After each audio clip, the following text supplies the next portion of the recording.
The last speaker before questions is Julian Gairdner. Julian is a UK-based Kiwi. Julian's Managing Director of Rezare Systems, which specialise in data capture and management and with the aim of boosting productivity, profitability and sustainability across all farming systems. I think one of the things we've gathered, especially from Mark's presentation just now, is the importance of data, and hopefully what Julian can give us an indication of how that data is currently being used and how it could be used in the future. So the floor is yours, Julian. Thank you very much. Actually not a Kiwi, but spending 5 years there, there's a kind of infectious accent that sort of gets into you after a while. But anyway, so apologies for that. I want to that's who we are. We're a New Zealand-based agri-software business that builds really bespoke solutions rather than sort of off-the-shelf solutions. A team of about 40 people, and I was actually a customer of the company when I was living and working in New Zealand, and have subsequently set up a subsidiary over here in the last year. And one bit of work that we've been doing is for the AHDB, which is around developing a code of practice for sharing data for farming. And I'll come on to that in a moment, because I do want to talk about data.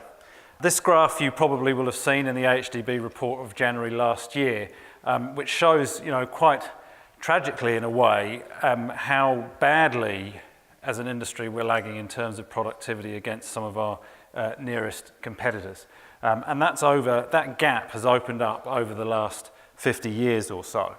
And if I compare that to where I've just spent the last 5 years, this is another measure, but it's really interesting to see that productivity in New Zealand per agricultural worker, so value added per agricultural worker, is double there than it is over here.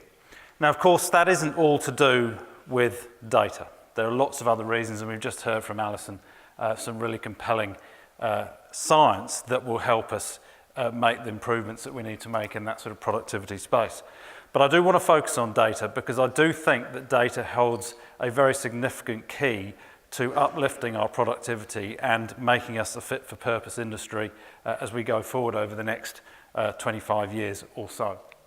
Now, I too should have actually consulted with Mark earlier, because I've also been having conversations with Douglas Armstrong at Cow Alert Ice Robotics, and I've just got a couple of examples of where I think data is really, really important. And this one, which Mark, I won't labour this one too much because Mark's talked about some of this, but the data that sits behind the Fitbit that sits on the cow and the algorithms that are being used to drive the intelligence and insights that are being gained by the users of this system are really, really incredible. And if you don't believe me, you should, because these sorts of solutions will help everyone in this room make far better decisions around interventions for their livestock or other farming systems than you will have ever been able to make in the past. And it absolutely is a fact. And the fact that you can detect mastitis in a cow before you see the clinical symptoms by its movement is incredible. The fact that you can see whether a hoof needs trimming or whether it's got an infection 40 days before you'd see the clinical signs of that is highly relevant and highly important. And this is all being totally driven by data. Another example is these guys, Breeder, who are a startup that's emerged in about the last year or two. They're taking data to a different level in terms of marketing and selling livestock to the right specification. And so what they will be doing is taking daily live weight gain data that's coming off the animals, off the farms, inputting that into their system and allowing animals to be sold on a much more data-driven basis than kind of visual or just weights. And so this is really compelling stuff, because this is starting to enable farmers to really deliver to specification, to a given time, to allow meat buyers and meat processors to be able to buy at the right time and generally just really knit the whole thing together, if you like. So a couple of examples there, and there are many. There are many examples now of where data is being used to do things better and in a more coherent, more transparent way. But there are problems. And one of the most significant problems is the fact that a lot of farmers, a lot of you guys, are worried about sharing your data. and rightly so. And you only need the sort of examples outside agriculture of Cambridge Analytica, Facebook, those sorts of things, to understand why everyone's nervous about what's happening to their data and where it's going. The key problem is the lack of trust. Why don't people share data? Because they don't trust where it's going. They don't think that they know how they're going to be able to control the data. It's not clear where or how it's being stored, not clear how it's being used by others. It's not clear whether actually your data, if you give it to someone else, might be used against you at some time in the future. And then there are other issues around unwarranted surveillance, of being identified, not being potentially rewarded for the data that you might be sharing, and a lack of sort of easy to understand language, because some of this stuff is complicated. And you only have to get slightly involved in computing and IT and everything else, and you're into a completely different language, which, you know, for a lot of people is difficult to understand. So how could we do some of this better? So we were contracted by HDB back in the summer to run an industry consultation and a program of work to develop a code of practice to encourage the sharing of farm data. That project is nearly completed, and we actually report back to HDB on that at in the middle of the next month, but they're quite happy for me to talk to you about some of the headline findings that we had when we did the consultations in the summer and in the autumn. The key themes that sort of kind of came out of this whole data sharing piece was the need for clear definitions. In other words, what are we talking about? You know, who is a data originator? What do we mean by farm data? All those sorts of things. The need to respect farmers' rights and to be able to identify what data is theirs. To support the removal and repatriation and the transfer of data. So if your data is sitting in someone else's system, you want to know that you can repatriate it back to you or to somewhere else. To identify where the data is coming from, to demonstrate the benefits, I'll come back to that, the potential for farmer reward for data sharing, clarity around how it's being stored, what standards, how it's being transferred, how it's being backed up, what's happening if there are breaches in security, is it being anonymized, and this notion of actually creating a code of practice that would be voluntary for the industry.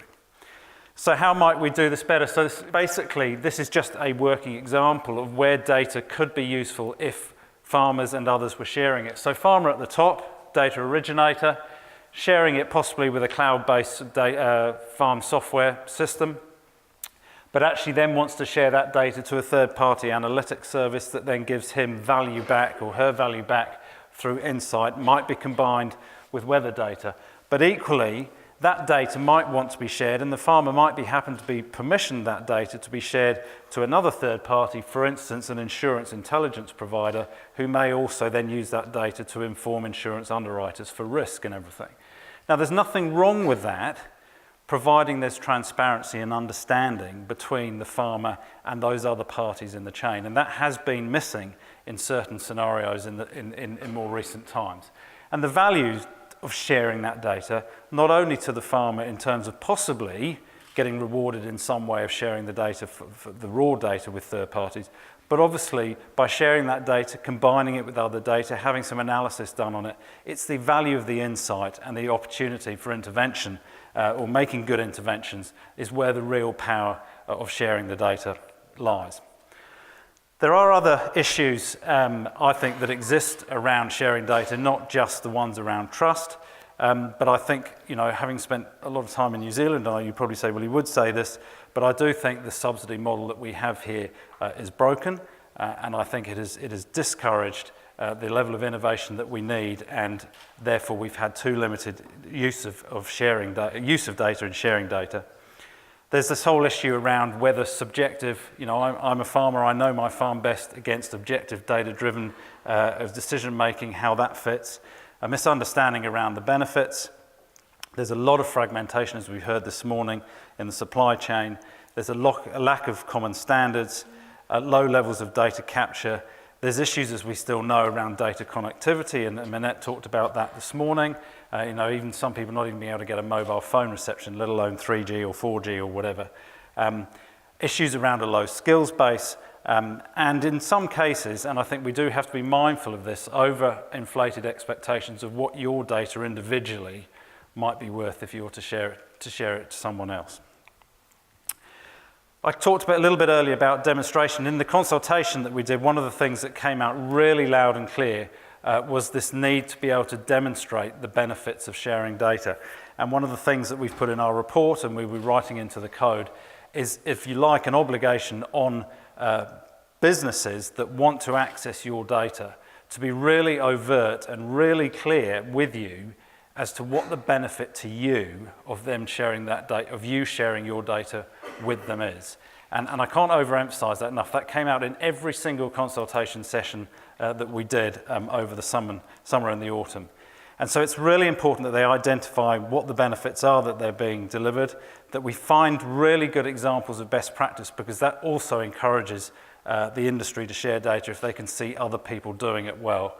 And then we also want to encourage those, as I say, wanting the data to be really clear about demonstrating the benefits. So in conclusion, I do think data is a big key to unlocking the productivity challenge.